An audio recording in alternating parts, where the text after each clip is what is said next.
जय बोलो देवादिदेव 1008 श्री भगवान महावीर स्वामी की। अहिंसा परमो धर्म की। परम पूज आचार्य गुरुवर श्री विद्यासागर जी महाराज की। परम पूज्य मुनि श्री 108 प्रमाण सागर जी महाराज की।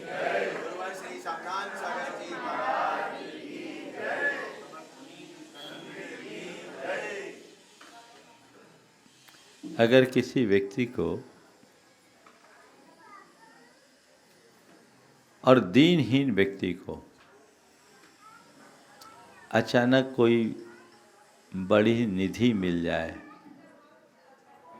तो उसकी क्या स्थिति होगी? आप लोग जो बोलते हैं मोय उर हरस ऐसो भयो मनुरंक चिंता मनि लयो। रंक को भी चिंतामणि की उपलब्धि हो सकती है। अब मैं समझता हूँ हो सकती नहीं है, यथार्थतः हुई है, पर उसे पता नहीं है कि मेरे पास चिंतामणि है। मान लो किसी की लॉटरी खुल जाए और उसे पता ना हो कि मेरी लॉटरी खुले। मैंने सुना अभी कोई की 200-250 करोड़ की लॉटरी खुली है। हाँ, 30 रुपये की टिकट में, तो 30 रुपये खर्च करने में ही लॉटरी खुली है ना। और मान लो किसी की लॉटरी खुले और उसको पता न लगे तो उससे कुछ लाभ होगा क्या? पता चलने पर लाभ होता है। सच्चे अर्थों में अगर विचार किया जाए तो हमें ये जो मनुष्य जन्म मिला है ये किसी लॉटरी से कम नहीं है। हमारी लॉटरी खुली है और ऐसी वैसी लॉटरी नहीं, बम पर लॉटरी खुली है। जो सुविधा एक मनुष्य को है संसार के किसी प्राणी को नहीं है। मनुष्य भाव ही एक ऐसा भाव है जिससे हम मुक्ति का मार्ग प्रशस्त कर सकते हैं। नर जन्म ही एक ऐसा जन्म है जिससे हम नारायण बन सकते हैं। नर से नारायण तक की संपूर्ण यात्रा हम कर सकते हैं। कितना दुर्लभ लाभ हमें मिला है।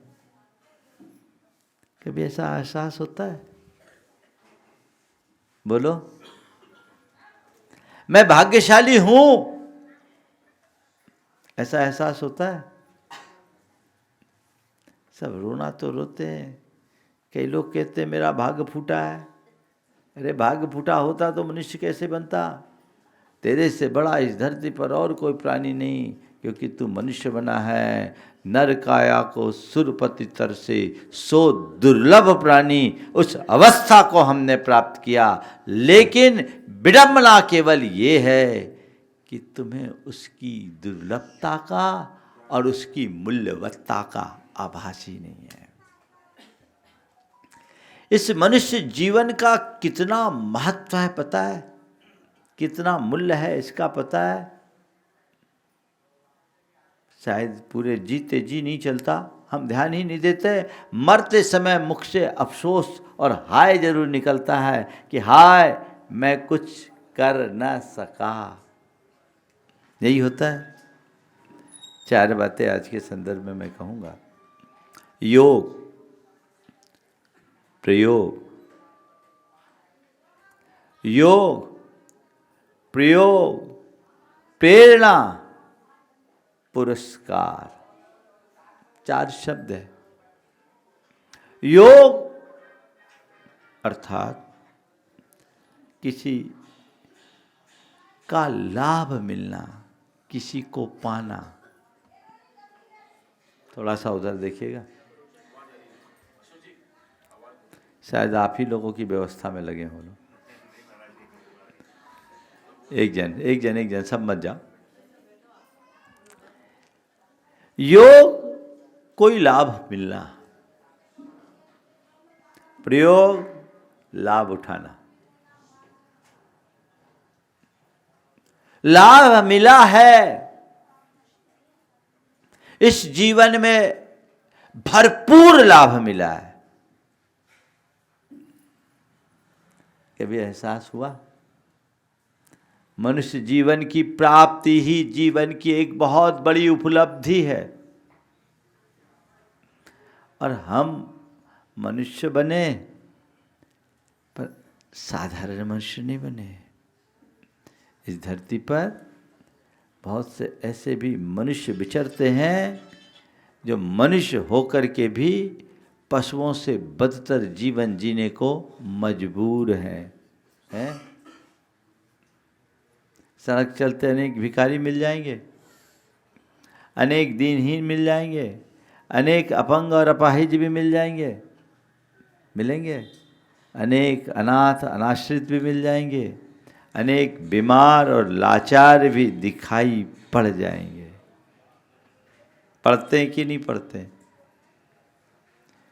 कभी उनको देखो और सोचो, काश इसकी जगह मैं होता तो मेरा क्या होता। कितना बढ़िया योग है मुझे कि मैं मनुष्य बना हूं, पर साधारण मनुष्य नहीं, सर्व सुविधा संपन्न मनुष्य हूं। सड़क चलते बहुत से पागल, अर्धविक्षिप्त या विकृत चित्त लोग भी दिखाई पड़ते हैं, बहुत से मंद बुद्धि लोग भी नजर आते हैं। उन्हें देखो और सोचो, काश इनकी जगह मैं होता तो मेरा क्या होता।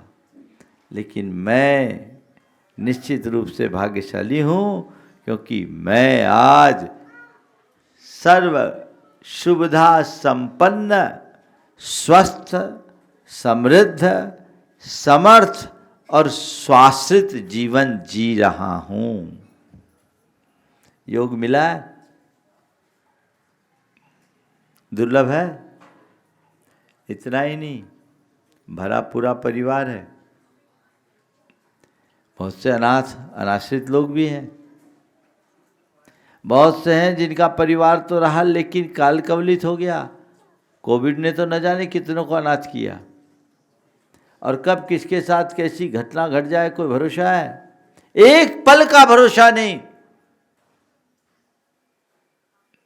अभी कुछ दिन पहले एक घटना हुई, एक परिवार के 5 सदस्य कार से जा रहे थे, एक्सीडेंट हुई और पांचों के पांचों एक साथ चले गए। एक बच्चा जो बाहर था वही बचा। अब बोलो क्या होगा? एक पल का भरोसा नहीं। हम इस अर्थ में भाग्यशाली हैं कि नहीं हैं? फिर अच्छी बुद्धि मिली, अच्छे संस्कार मिले, धर्म में रुचि मिली, धर्म की रुचि जगी, और हमें धर्मायतनों का लाभ मिला, गुरुओं का समागम मिला। ये कितना दुर्लभ योग है। अगर मैं योग गिनाऊं ना तुम लोगों की तो घंटों निकाल दूं तो योग ही योग होगा। लेकिन हिसाब देखो कि तुम कितने वैभवशाली हो, भाग्यशाली हो कि नहीं हो? और बावड़िया कला वाले तो कुछ ज़्यादा है ना। पिछली बार आए थे तो हमें उम्मीद नहीं थी कि अब दोबारा आने का योग बनेगा, लेकिन आप लोगों का पुण्य प्रबल कि फिर खींच के ले आए। पर ये योग क्यों बना?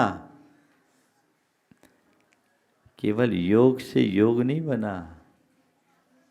जो अपने जीवन में प्राप्त योग का सत प्रयोग करता है उसे बार बार अच्छे योग मिलते रहते हैं, और जो उसका प्रयोग नहीं करता उसके जीवन में केवल वियोग होता है। योग मिला है, अर्थपूर्ण है, पर उसका प्रयोग उससे कहीं ज्यादा अर्थपूर्ण है। तुम्हें जो मिला, पहले तो देखो क्या क्या मिला। अगर हिसाब लगाओगे तो सब में प्लस प्लस प्लस प्लस जाएगा, और एक बार उनको देखने लगोगे ना तो जिंदगी की सारी शिकायतें खत्म हो जाएगी। क्योंकि मैं औरों से बहुत बेहतर हूं, बहुत अच्छा हूं, मेरे पास वह सब है जिसकी मुझे जरूरत है। ये योग है। इसका प्रयोग क्या कर रहे हैं, महत्व ये है। पिछली बार हम यहां आए थे, योग मिला, हमने ऐसी चर्चा में कहा कि भैया कब तक किराए के मकानों में ठहराओगे। जब जब आया हूं अलग अलग मकान में ही ठहरा। अभी तो ठीक है, कॉलोनी डेवलप हो रही है तो मिल जाता है, 10-5 बरस बाद तो मैंने कहा भैया बामड़िया कला वालों के सबके मकान अच्छे अच्छे, भगवान का मंदिर भी अच्छा अच्छा बना दिया, तुम लोगों को साधुओं की जरूरत नहीं दिखती, गुरुओं का सानिध्य नहीं। अरे महाराज उनके बिना हम रहेंगे कैसे। तो हमने कहा भाई गुरुओं के बिना रहेंगे कैसे, तो गुरु रह सके ऐसी व्यवस्था तो बनाओ। मेरी बात इन लोगों को लग गई, सब लोग सक्रिय होकर आगे बढ़े, प्रयास किया, अनेक विकल्पों पर चर्चाएं हुई, और अंत में जिसके बारे में सोचा भी नहीं था वो विकल्प सामने आ गया, और सर्वश्रेष्ठ विकल्प। आप सोचिए, मंदिर के ठीक सामने इतना बड़ा परिसर लगभग तैयार है। हालांकि वो जिस पर्पज से बना है वो हमारे पर्पज का नहीं है, उसको आपको पूरी तरह से रिनोवेट करना होगा। लेकिन ये एक बहुत बड़ा शुभ संयोग मिला है। इससे अब आप कभी भी किसी भी साधु संघ को हिम्मत पूर्वक बुला सकोगे, अधिकार पूर्वक बुला सकोगे। और यहाँ समाज में और कोई कमी है नहीं, समाज बड़ी है, भावना अच्छी है, सामर्थ्य अच्छी है, भगवान का मंदिर अच्छा है। जिस चीज की कमी थी आज उसकी पूर्ति होने जा रही है। ये योग है। आपने प्रयोग किया, थोड़ी हिम्मत कम हो रही थी। हमारे अध्यक्ष महोदय बड़े टेक्निकल है कि महाराज आ जाए तो कल हमारे ही गले न पड़ जाए, डील कैसे करे। लेकिन कुछ लोग आगे आए, हिम्मत दिए। हाँ, पुष्पेन जी, नीलेश, ये सब आगे आए, नितिन है और क्या नाम है, शास्त्री, हिमांशु और मनोज, ये लोग आगे आए, प्रदीप, ये कड़ी मजबूत जुड़ी। पर सबसे ज़्यादा हिम्मत तो इनके दोस्त पुष्पेन सुबोध ने दी, जो इस कॉलोनी के नहीं है। हिम्मत दी ना, हिम्मत हो, एक बार कर लो तो सब काम होता है। जीवन में 2 चीज़ें बहुत महत्वपूर्ण है, साहस और संकल्प। किसी भी बड़े लक्ष्य को चाहिए, पूरा करना चाहते हो तो साहस हो और उसकी पूर्ति का संकल्प हो। साहस और संकल्प सिद्धि को प्रदान करती है। आपने हिम्मत की, संकल्पित हुए, समर्पित होकर लग गए, सिद्धि के मुकाम पर पहुंच गए। योग मिला, प्रयोग करो। ये तो एक छोटी सी चीज है। संत निवास, साधु बसति का निवास, संत निवास मुझे पसंद नहीं है, साधु बसति का आप बना रहे हैं, साधुगण आएंगे, लाभ उठाएंगे, उनसे हम प्रेरणा पाएंगे, जीवन की दिशा तय करेंगे, आप और आपके बच्चों को संस्कार मिलेंगे।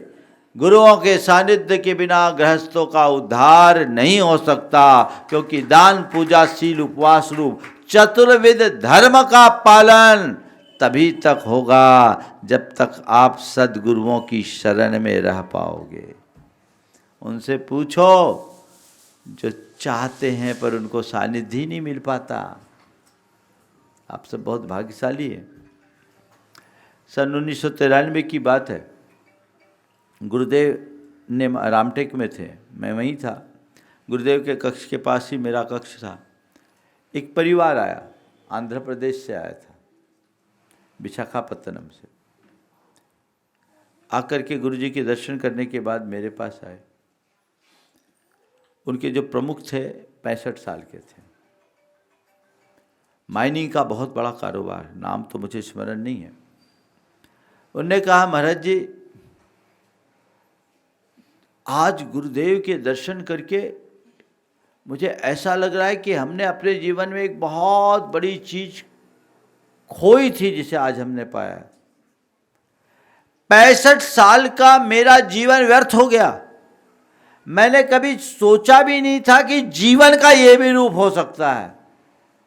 महाराज भला हो मेरे उस व्यापारी मित्र का, जो जन्म से जैन नहीं, लेकिन मैं नागपुर आया था परिवार के साथ किसी दूसरे काम से। उसने कहा कि भाई तुम्हारे गुरुजी आचार्य विद्यासागर जी रामटेक में एक बार दर्शन कर लो। उसके कहने से मैंने दर्शन किया, आंखों से आंसू। 65 साल तक मेरी उम्र बीत गई, मेरे पास सब कुछ, पर आज तक किसी दिगंबर मुनि के मैंने दर्शन नहीं किए। आज मेरा जीवन धन्य हो गया। मेरी संपत्तियां थीं, बहुत समृद्ध व्यक्ति थे, लेकिन उन्हें समझ में आया कि क्या होता है गुरु का महात्म। उनने उसे बदला, अपने जीवन को धन्य किया। आज आप सब कितने भाग्यशाली हो कि आपको गुरु भगवंतों का सहजता के साथ सानिध्य मिल रहा है, मिल रहा है। और आज आपने जो तय किया है, आने वाले दीर्घ अवधि तक ये सानिध्य मिलते रहे, वैसी व्यवस्था बनने जा रही है। वो व्यवस्था बनने जा रही है। अब इतनी बड़ी समाज है, भविष्य में भोपाल का एक बड़ा केंद्र बनेगा, तो साधु संतों को तो रहना जरूरी है ही। इसलिए आज आपका ये सौभाग्य जागा, योग का आपने प्रयोग किया, एक व्यवस्था बनी है, लेकिन अभी अधूरा प्रयोग है। जिनके जिनके पास इसका योग है ना, उसका प्रयोग भी करना पड़ेगा। अच्छा शरीर मिला, ये योग है, तब त्याग सेवा कर साधना करो, ये उसका प्रयोग है। अच्छी बुद्धि मिली, ये योग है, स्वाध्याय चिंतन और प्रभु भक्ति में लगाओ, ये इसका सत्प्रयोग है। धन संपन्नता मिली, ये योग है, दान और परोपकार में अपने धन का सद्व्यय करो, ये उसका प्रयोग है। मंदिर मिला, ये योग है, भगवान की सेवा पूजा करो, ये उसका प्रयोग है। गुरु सानिध्य मिला, ये योग है, उनकी वैयावृत्ति और उनके सानिध्य का लाभ उठाओ, ये प्रयोग है। प्रयोग करना है आप लोगों को। तो जो ये कड़ी जुड़ी है, निश्चित ये एक बड़ा काम है। आप लोगों ने बीड़ा उठाया है। अब मुझे पूरा भरोसा है कि बावड़िया कला में पहल भर की देर होती है, पूर्ति तो पल में होती है, और आप लोग उसकी पूर्ति करोगे। और ये भी देखो योग, पहले आप लोग रविवार रविवार बोल रहे थे, मैंने रविवार दिया नहीं था, लेकिन आपका भाग्य कि अनचाहे रविवार मिल गया ना। अभी तो कईयों को सूचना भी नहीं होगी संभवतः, है ना, मिल गई। ठीक है, तो आ जाएंगे शाम तक सब लोग। आज का पूरा दिन है, कमेटी इस योग का प्रयोग करे, लोगों से संपर्क करे, और कल प्रातःकाल वहाँ आपको औपचारिक शिलान्यास विधि करना होगा, क्योंकि अभी जिस भवन का निर्माण हुआ है वह एक व्यावसायिक प्रतिष्ठान के संकल्प से बना है। अब आपको उसे साधु वसतिका बनानी है। जाप अनुष्ठान आराधना अभय भैया जी के निर्देशन में शुरू हो गई, तो वहाँ उस धरती को ऊर्जा से भरना होगा, और ऊर्जा से भरने के लिए बहुत सारी मांगलिक क्रियाएं होगी। उन सारी मांगलिक क्रियाओं को संपन्न करना है। तो कौन होगा इस भवन का मूल संस्थापक, जो आधार शिला रखेगा और 5 कूर्म शिलाएं रखी जाएगी। मैंने सारा स्वरूप कमेटी को बता दिया है।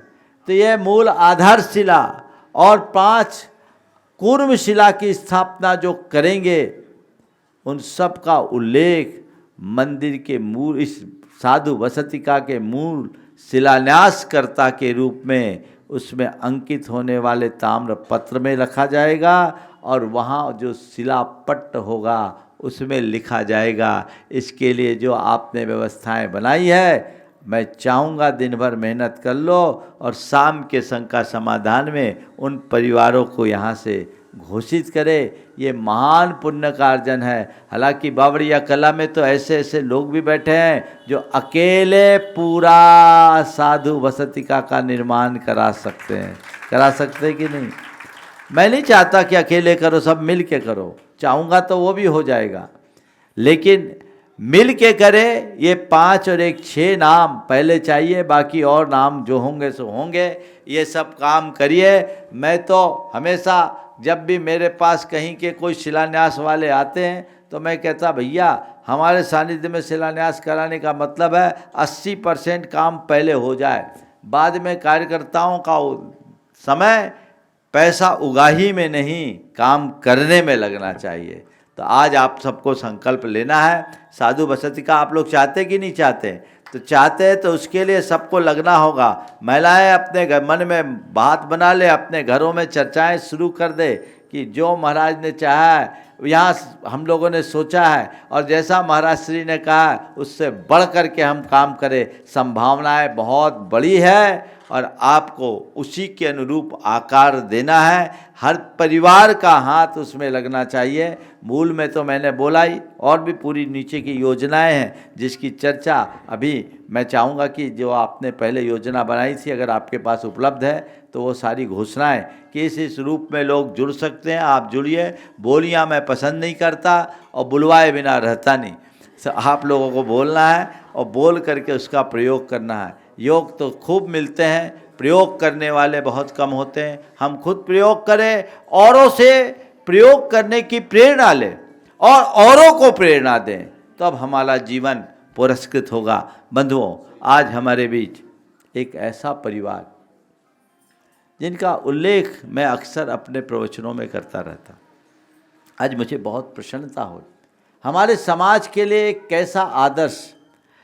संतोष जी, अखिल जी थोड़ा खड़े हो जाए। ये परिवार नई दिल्ली से यहाँ आए हैं। आप, ये एक ऐसा परिवार, आप भी आ जाए, एक साथ तीनों आ जाए। ये एक ऐसा परिवार जो हमारे समाज के लिए बड़े बड़े आदर्श उपस्थित किया। आपने मेरे प्रवचनों में अनेक बार सेठ सुगंदास जी और राजा लाला हरसुख राय जी का नाम सुना होगा। मैं अपने प्रवचनों में अनेक बार इस परिवार का उल्लेख किया। सेठ सुगंदास जी जिनने राजा को कर्जा दे करके हस्तिनापुर का मंदिर बनवाया।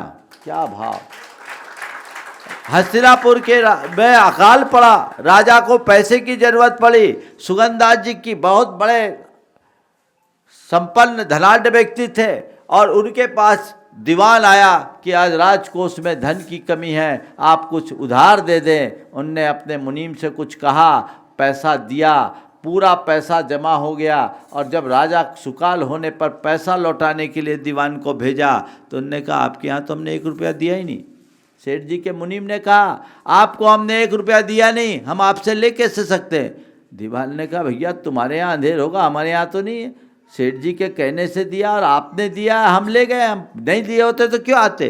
सेठ जी के पास गया, बोले सेठ साहब आपका मुनीम इनकार कर रहा, मैंने आपके यहाँ से पैसा लिया और आपके कहने से लिया, आप इनका पैसा लेने के लिए कहिए, मुनीम जी से पैसा लेने के लिए कहिए। सेठ जी ने कहा, मुनीम जी दीवान जी आए हैं, थोड़ा देखो तो उस साल का खाता क्या बोल रहा है, इनका क्या लिखा है, जो हिसाब किताब नक्की कर दो। मुनीम ने सेठ जी के सामने बही रखते हुए कहा, लो इनका कुछ लिखा हो तो मैं बताऊं। बही में लिखा था, हस्तिनापुर में जिन मंदिर बनाने के लिए राजा को 1 लाख था ना, 1 लाख मुद्रा उधार दिया गया उस जमाने। स्थानीय लोगों के दबाव के कारण राजा वहाँ मंदिर नहीं बनाने देता था और इनकी दिल इच्छा थी कि शांतिनाथ, कुंथुनाथ, अरनाथ भगवान का ये कल्याणक स्थल है, ये इनकी जन्मभूमि है, यहाँ मंदिर बनना चाहिए। राजा को जब ये मालूम पड़ा, राजा अभिभूत हुआ और तत्पर होकर के कहा कि अब इस द्रव्य से मंदिर बनेगा, और सेठ जी के प्रसाद से वहाँ मंदिर बना। ऐसा परिवार यहाँ राय जी, जिनने धर्मपुरा का मंदिर बनाया दिल्ली में, पूरा मंदिर बना दिया और एक आदर्श उपस्थित किया कि मंदिर बनाकर उसकी दहलीज की सीढ़ी नहीं बनाई, पेड़ी, और शिखर का कलश नहीं बनाया। लो काम बंद। पंचों ने कहा, सेठ साहब काम बंद क्यों हो गया? बोले क्या करूं, मेरे पास जितना पैसा था सब लगा दिया, अब कैसे बनाऊं, हमारे पास व्यवस्था नहीं है। पंचों ने कहा, अरे आप कहो तो। लोगों ने अपनी पगड़ियां उतारी, असरफियों की ढेर लग गई। बोले इतने की जरूरत नहीं है, आप सहयोग दो, मैं बनाऊंगा। और मैं चाहता हूं पूरे पंचायत इसमें अपना कुछ पैसा दे, हर घर से पैसा है। लोगों ने पैसा दिया, मंदिर की प्रतिष्ठा हुई। सेठ साहब को कलश चढ़ाने के लिए कहा गया। सेठ साहब ने कहा, मैं कलश नहीं चढ़ा सकता। बोले नहीं, आपने मंदिर बनाया, आप कलश चढ़ाओ। बोले किसने कहा मैंने मंदिर बनाया? मैं इस मंदिर में अपना केवल सहयोग दिया हूँ। इस मंदिर में पूरे पंचायत का पैसा लगा है, पूरी पंचायत कलश चढ़ाएगी। ये आदर्श आज परिवार अपने बीच है। ये वही परिवार है, वही हरसुख राय जी है जो अपने घर में कोई खुशी का मौका आया था और पूरे गांव में लावना बांटे, मिठाइयाँ बांटी। एक स्वाभिमानी श्रावक ने लेने से इनकार कर दिया जो चना बेचने वाला था। मैंने कई बार सुनाया आप लोगों को। और वे खुद बग्घी से जा कर के उसके यहाँ गए और जाते ही चना फाके और फिर उसकी सुराही से अंजलि लेके पानी पिया और अपना इशारा देके कहा, ये लो, स्वीकार करो मेरी छोटी सी भेंट। सेठ साहब, हम आपसे कैसे ले सकते हैं? आपको आज तक हमने कुछ दिया नहीं, तो ले कैसे सकते? किसने नहीं कहा कि तुमने हमें कुछ नहीं दिया? अभी अभी मैंने तुम्हारा खाया है और पिया भी है। वो उनके चरणों में गिरने लगा। बोला नहीं, उनने अपने छाती से लगाया और कहा, तुम मेरे साधर्मी हो, तुम्हारे लिए मेरे हृदय में स्थान है, चरण में नहीं। ये आदर्श, ये परिवार आज है, ये उनके ही प्रपौत्र है। 100-150 साल पहले 1 लाख रुपया क्या अर्थ होता था, सोचो। ये थी दिलेरी। आज ये परिवार गुणायतन का शिरोमणि संरक्षक बना है। बहुत भाव और बंधुओं, हाँ, भाव लेकर ही आए। और मैंने इनसे पूछा कि ये बताओ, इतनी पीढ़ियों में, मैं तो अध्ययन करता हूँ, मैंने इनसे 4 सवाल किया कि ये बताओ तुम्हारे परिवार में धार्मिक संस्कार घटे हैं कि बढ़े हैं? सामाजिक प्रतिष्ठा बनी है या बिगड़ी है? पारिवारिक प्रेम कायम है या घटा है? और आर्थिक समृद्धि पूर्व की अपेक्षा घटी है या बराबर है? इनने कहा, महाराज अभी तक मेंटेन है। 5वीं पीढ़ी है और 5वीं पीढ़ी तक पुण्य तभी फलता है जब किसी का 7 से पुण्य का उदय होता है। मैं इस परिवार की बहुत बहुत सराहना करता हूँ, क्योंकि अभी तक तो मैं अपने उद्बोधनों में जो मैंने पढ़ा था वो सुना देता था, क्योंकि बड़ी प्रेरणा की बात। आज इस परिवार के सामने आने के बाद मन में बहुत प्रसन्नता है। पहले रतलाम में भी आए थे, पर तब ये इस तरह की ज़्यादा चर्चा मुझसे नहीं हो पाई थी। कल ही ये शाम को मिले और इन्होंने भाव व्यक्त किया, तो ये बहुत प्रसन्नता का विषय है। एनसी जैन के निरंतर संपर्क में ये रहते हैं। मैं पूरे परिवार को आशीर्वाद देता हूं और अखिल से अब मैं यही कहूँगा, इस झंडा को आगे लेके चलना है, आने वाली पीढ़ियों को भी यही संदेश देना है। मैं चाहूँगा एक बार इस परिवार का पुनः जोरदार अभिनंदन ले। और ये योग का प्रयोग करने का एक उत्कृष्ट उदाहरण है।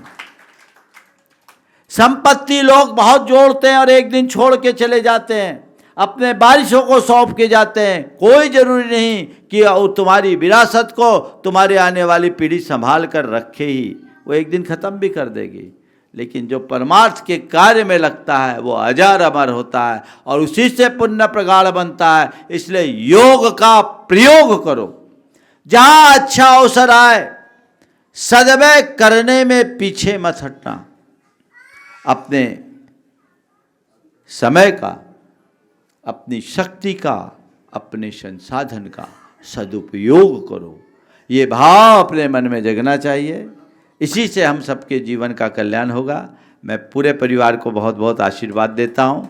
और अब तो ये जुड़ गए हैं, ऐसे ही जुड़े रहे और औरों को भी जोड़ते रहे। एक लक्ष्य रखे कि जो मैं अपने हाथों अच्छे काम में लगाऊंगा वही मेरा है, बाकी तो सब इस धरा का, इस धरा पर धरा ही रह जाएगा। इस बात को हमें ध्यान में रखना है। साथ में लाया था और क्या साथ में ले जाएगा, हमें ये बात समझ करके चलना है। तो आज बावड़िया कला वालों के चिंतन के लिए मैंने सवाल छोड़ दिया है। शाम तक मुझे पता है रिक्त स्थानों की पूर्ति करने में आप लोग माहिर हो, कहीं से कोई कमी नहीं होगी। और मैं तो आपको बोल रहा हूँ काम तो होगा।